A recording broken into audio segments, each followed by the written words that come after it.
नमस्कार, आप देख रहे हैं नीति पोस्ट और आपके साथ मैं हूं विपिन तिवारी। आज विजय दिवस है। आज ही के दिन यानी 16 दिसंबर 1971 को पाकिस्तान ने भारत के सामने आत्मसमर्पण किया था और बांग्लादेश के रूप में एक नए देश का जन्म हुआ था। आइए जानते हैं कैसे शुरू हुआ था 1971 का भारत पाकिस्तान युद्ध। कैसे पाकिस्तान की सेना ने आज के बांग्लादेश और तब के पूर्वी पाकिस्तान में महिलाओं के खिलाफ अत्याचार की सारी सीमाएं पार कर दी थी। क्या कहा था तब के भारतीय सेना के अध्यक्ष जनरल मानेकशॉ ने तत्कालीन प्रधानमंत्री इंदिरा गांधी को। कैसे भारत ने 13 दिन में ही पाकिस्तानी सेना को घुटनों पे ला दिया था और 16 दिसंबर 1971 के दिन पाकिस्तानी सेना के जनरल नियाजी की भारतीय सेना के जनरल अरोड़ा के सामने आत्मसमर्पण की पूरी कहानी। देखिए पूरा वीडियो। इसकी नींव तो उसी वक्त पड़ गई थी जब 1947 में भारत का विभाजन हुआ और पाकिस्तान के रूप में एक नए देश का जन्म हुआ। भारत के पश्चिमी हिस्से में जो मुस्लिम बहुल क्षेत्र थे वह पश्चिमी पाकिस्तान हुए तथा पूर्वी क्षेत्र में बंगाल में जो मुस्लिम बहुल क्षेत्र थे वह पूर्वी पाकिस्तान हुए। पाकिस्तान के शासक पूर्वी पाकिस्तान को यानी जो आज का बांग्लादेश है उसको कभी भी बराबर की दृष्टि से नहीं देखते थे। चाहे बंगाली लोग हों या बंगाली संस्कृति हो, उसको हमेशा ही हे दृष्टि से देखा गया। यहाँ तक कि बंगाली भाषा को भी पाकिस्तान बनने के बाद पाकिस्तान में राज्य भाषा की मान्यता नहीं दी गई। पाकिस्तान की सत्ता पर पश्चिमी पाकिस्तान और मुख्य रूप से जो पंजाब प्रोविंस है वहाँ के मुसलमानों का और जो कुलीन वर्ग है उसका कब्जा था। वह बंगाली लोगों को हे दृष्टि से देखते थे और जो पश्चिमी पाकिस्तान और पूर्वी पाकिस्तान है उन दोनों के बीच की जो आर्थिक असमानता थी वह भी बहुत ज़्यादा थी। पूर्वी पाकिस्तान और पश्चिमी पाकिस्तान के बीच में यह बना तनाव दिसंबर 1970 में और बढ़ गया। शेख मुजीबुर रहमान की नेतृत्व वाली अवामी लीग ने राष्ट्रीय चुनाव में विजय प्राप्त किया, लेकिन पश्चिमी पाकिस्तान के पार्टियों जिसमें पाकिस्तान पीपल्स पार्टी प्रमुख थी उन्होंने अवामी लीग को सत्ता देने से मना कर दिया। वह शेख मुजीबुर रहमान को प्रधानमंत्री के रूप में स्वीकार करने को तैयार नहीं थे। 7 मार्च 1971 को ढाका के रेस कोर्स मैदान में शेख मुजीबुर रहमान ने बांग्लादेश की स्वतंत्रता की घोषणा कर दी। मुजीबुर रहमान ने कहा कि यह संघर्ष मुक्ति के लिए है, यह संघर्ष आज़ादी के लिए है। और शेख मुजीबुर रहमान की घोषणा के साथ ही मुक्ति वाहिनी ने पूरे पूर्वी पाकिस्तान में आज़ादी के लिए विद्रोह कर दिया। पाकिस्तानी सेना ने इस्लामिक संगठन जमाते इस्लामी, पाकिस्तान समर्थक, बंगाली मुसलमान एवं उर्दू बोलने वाले बिहार इत्यादि जगहों से गए मुसलमानों को अपने साथ लेकर, जिन्हें रजाकर कहा गया, बांग्लादेश की स्वतंत्रता आंदोलन एवं मुक्ति वाहिनी को कुचलने के लिए 25 मार्च 1971 को एक दमनकारी अभियान ऑपरेशन सर्चलाइट शुरू किया। पाकिस्तान की सेना ने अत्याचार की सारी सीमाएं लांघ दी। पूर्वी पाकिस्तान और ढाका की सड़कों पर कत्लेआम मचाया गया। पाकिस्तान की सेना एवं रजाकरों ने बंगाली महिलाओं एवं लड़कियों के बलात्कार का सुनियोजित अभियान चलाया।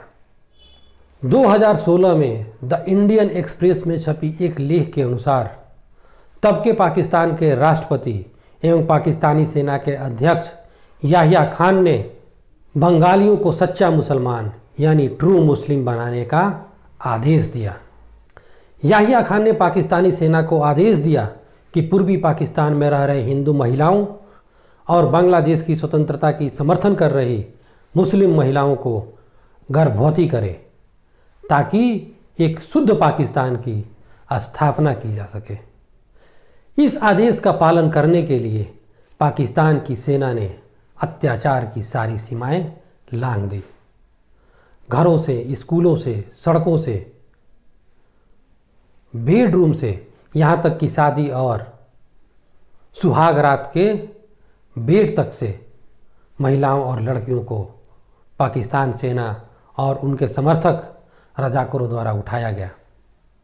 उनके परिवार के लोगों के सामने उनका सामूहिक बलात्कार किया जाता। बांग्लादेश सरकार के एक आंकड़े के अनुसार उस दौरान लगभग 2 से 4 लाख महिलाओं का पाकिस्तान सेना एवं उनके समर्थक रजाकारों द्वारा बलात्कार किया गया। हजारों महिलाओं को बलात्कार कैंपों में रखा गया, जहां उनका बार बार बलात्कार हुआ।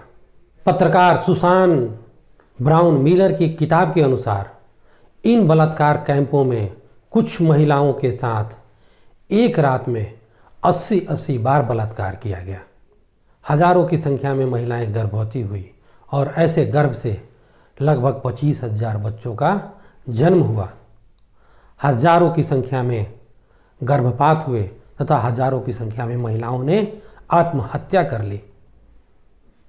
पाकिस्तान की सेना का पहला निशाना अल्पसंख्यक हिंदू महिलाएं थी जो पूर्वी पाकिस्तान में रह रहे थे, और दूसरा वे बंगाली मुस्लिम महिलाएं जो बांग्लादेश की स्वतंत्रता का, अवामी लीग का और मुक्ति वाहिनी का समर्थन कर रहे थे। पाकिस्तानी सेना पूर्वी पाकिस्तान में हिंदुओं को चुन चुन कर मार रही थी। उनके घर जलाए जा रहे थे, महिलाओं के साथ सामूहिक बलात्कार हो रहे थे। प्रिंसटन यूनिवर्सिटी में राजनीति एवं अंतर्राष्ट्रीय संबंध के प्रोफेसर गरी जे बॉस ने अपनी किताब the blood Telegram, Nixon, Kissinger and A forgotten genocide में लिखा है कि यह युद्ध मूल रूप से पूर्वी पाकिस्तान में रह रहे हिंदुओं के खिलाफ था। पूर्वी पाकिस्तान में पाकिस्तान की सेना द्वारा किए जा रहे इस नरसंहार से भारत भी अछूता नहीं रहा। लाखों की संख्या में लोग अपनी जान तथा बहु बेटियों की इज्जत की रक्षा के लिए सीमा पार कर भारत की ओर आने लगे। पाकिस्तान की सेना द्वारा पूर्वी पाकिस्तान में नागरिकों पर किए जा रहे अत्याचार और भाग करके लाखों की संख्या में आ रहे शरणार्थियों से भारत भी चिंतित था। भारत ने इस मामले में हस्तक्षेप करने का निर्णय लिया। तब के प्रधानमंत्री इंदिरा गांधी ने तत्कालीन भारतीय सेना के अध्यक्ष जनरल मानेकशॉ से उनकी राय पूछी। यह बात अप्रैल 1971 की है। सेना अध्यक्ष जनरल मानेकशॉ ने तत्काल हमला करने के बजाय इंतजार करने की सलाह दी। मानेकशॉ का कहना था कि वह जीतने के लिए युद्ध करना चाहेंगे और पूरी तैयारी के साथ ही युद्ध करना उचित होगा। भारतीय सेना के पूर्वी कमान के पास सिर्फ एक पर्वतीय डिवीजन था जिसके पास पुल बनाने की क्षमता नहीं थी। पूर्वी पाकिस्तान में बड़ी संख्या में नदियां हैं, जिसमें कुछ नदियां 5-5 मील चौड़ी है, और मानेकशॉ तथा अन्य सेना के अधिकारियों का मानना था कि चूंकि मानसून शुरू होने वाला है और इस समय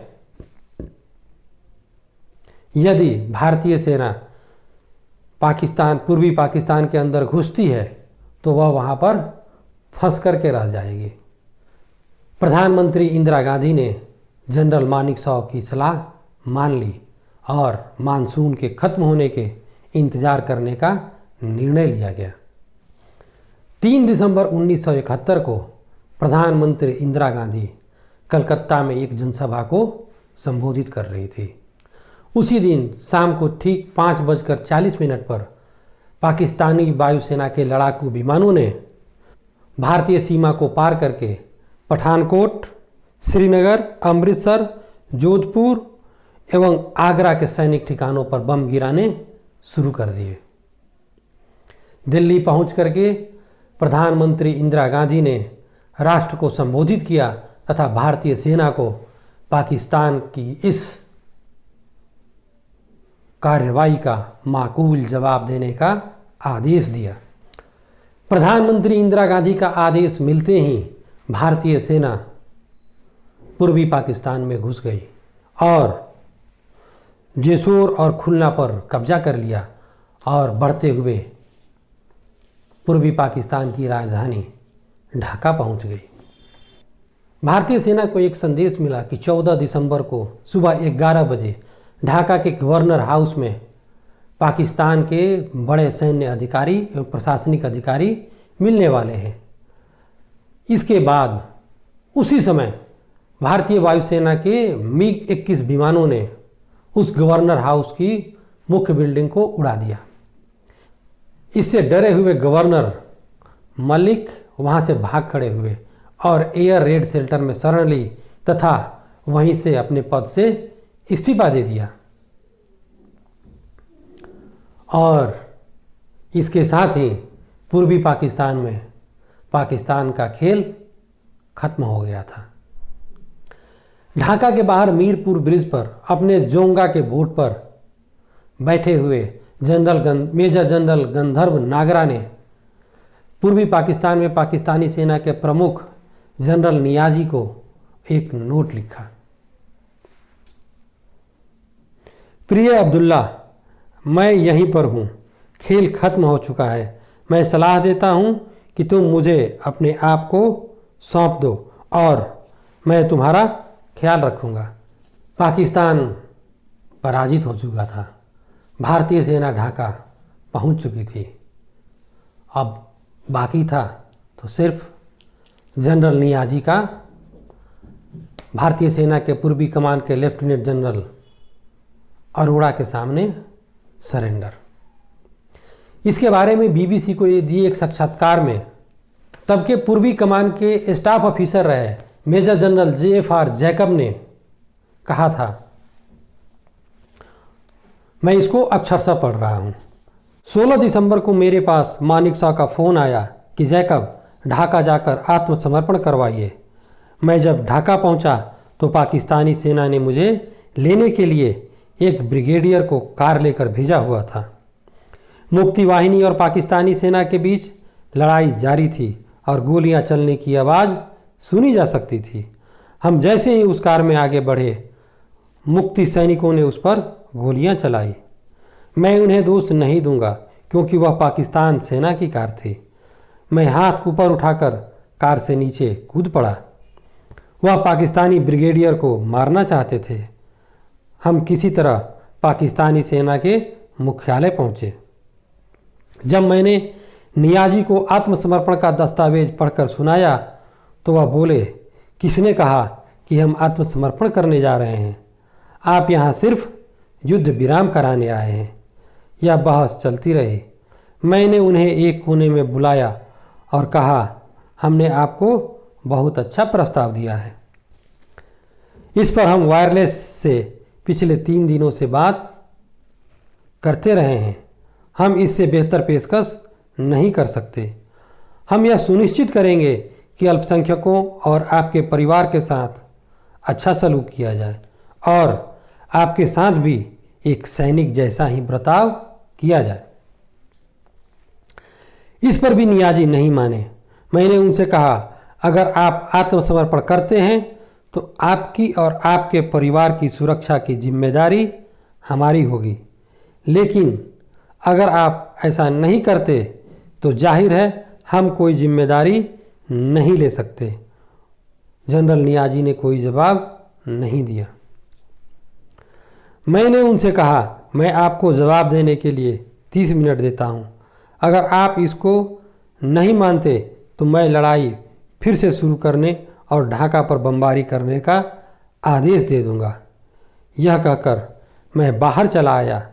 मन ही मन मैंने सोचा, यह मैंने क्या कर दिया है। मेरे पास कुछ भी हाथ में नहीं है। उनके पास ढाका में 26,400 सैनिक है और हमारे पास सिर्फ 3,000 सैनिक हैं, और वह भी ढाका से 30 किलोमीटर बाहर। अगर वह नहीं कर देते तो मैं क्या करूँगा? मैं 30 मिनट बाद अंदर गया। आत्मसमर्पण दस्तावेज मेज पर पड़ा हुआ था। मैंने उनसे पूछा, क्या आप इसे स्वीकार करते हैं? वह चुप रहे।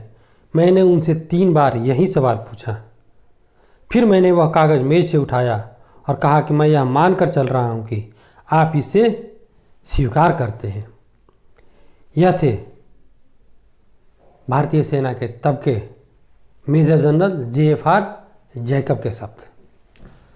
आत्मसमर्पण की बात सुनते ही जनरल नियाज़ी रोने लगे थे। जैकब ने जनरल नियाज़ी को कहा कि आत्मसमर्पण ढाका के रेस कोर्स मैदान में होगा। जनरल नियाज़ी ने इसका सख्त विरोध किया, लेकिन उनके पास कोई चारा नहीं था। अब प्रश्न यह था कि आखिर जनरल नियाज़ी जो आत्मसमर्पण समारोह होगा उसमें सरेंडर क्या करेंगे? इस बारे में मेजर जनरल गंधर्व नागरा कहते हैं, जैकब मुझसे कहने लगे कि इसको मनाओ कि यह कुछ तो सरेंडर करे। तो फिर मैंने नियाज़ी को एक साइड में ले जाकर कहा, अब्दुल्ला तुम एक तलवार सरेंडर करो। तो वह कहने लगे, पाकिस्तानी सेना में तलवार रखने का रिवाज नहीं है। तो फिर मैंने कहा कि तुम सरेंडर क्या करोगे? तुम्हारे पास तो कुछ भी नहीं है। लगता है तुम्हारी पेटी उतरवानी पड़ेगी या टोपी उतरवानी पड़ेगी, जो ठीक नहीं लगेगा। फिर मैंने सलाह दी, तुम एक पिस्टल लगाओ और पिस्टल उतार करके सरेंडर कर देना। फिर आया वह ऐतिहासिक क्षण। 16 दिसंबर का दिन था। शाम को 4 बजे मेजर जनरल JFR जैकब और पाकिस्तानी सेना के पूर्वी कमान के प्रमुख जनरल नियाज़ी ढाका हवाई अड्डे पहुंचे। भारतीय सेना के पूर्वी कमान के प्रमुख लेफ्टिनेंट जनरल अरोड़ा को रिसीव करने के लिए 4:30 बजे लेफ्टिनेंट जनरल अरोड़ा अपने पूरे दल बल के साथ ढाका हवाई अड्डे पर उतरे। फिर सब रेस कोर्स मैदान पहुंचे, जहां पर जनरल अरोड़ा ने सबसे पहले गार्ड ऑफ ऑनर का निरीक्षण किया।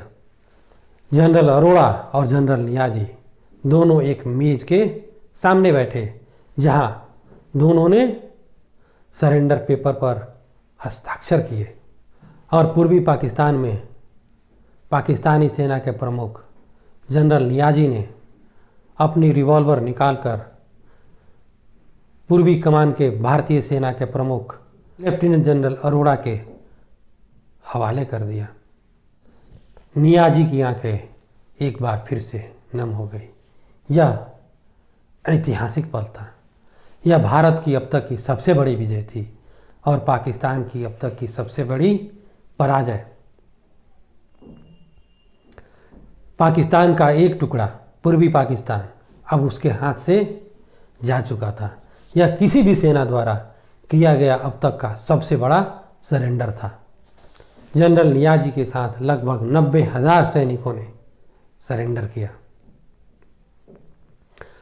सिर्फ 13 दिन के अंदर पाकिस्तान की सेना घुटनों पर आ गई। यह सबसे कम समय तक चला कोई भी युद्ध था।